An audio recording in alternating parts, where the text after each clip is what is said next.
Recovering today from a kidney transplant. In a remarkable twist, Randy Lane isn't the only person on his street on the mend tonight. He's now closer than ever to one of his neighbors. Our Grace McKenna joins us live in the studio with this surprising story. Grace?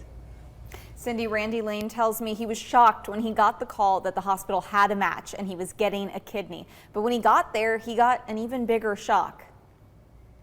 Lately, Randy Lane's life has been riddled with coincidences, but he calls them something different. I don't call it coincidence. I call it the hand of God. In August 2017, Lane started dialysis. 2 years to the day later, he got on the list for a new kidney. And just 24 hours after that, the phone rang. She said, Randy, you doing all right? I said, yeah. And, she said, I got you a kidney if you want it. The call kicked Lane and his wife Crystal into action. We just jump up, get ready, and take off. Headed to the hospital where the coincidences continued.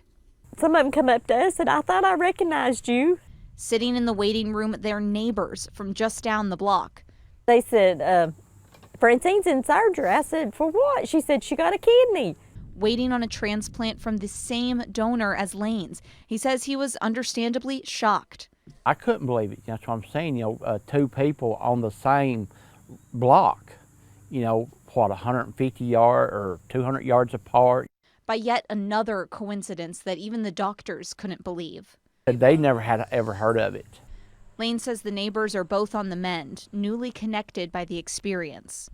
When you're sitting in that chair, sometimes you're thinking, is this going to be the rest of my life?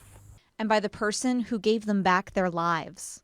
I know we could be called out tomorrow. We're not promised tomorrow. But the point being that you might have another 20, 25 years. Lane says the whole experience has given him a new outlook on organ donation. He urges people to consider it and help save a life. Live in the studio, Grace McKenna, Channel 3 Eyewitness News. Wonderful story, Grace. Thank you.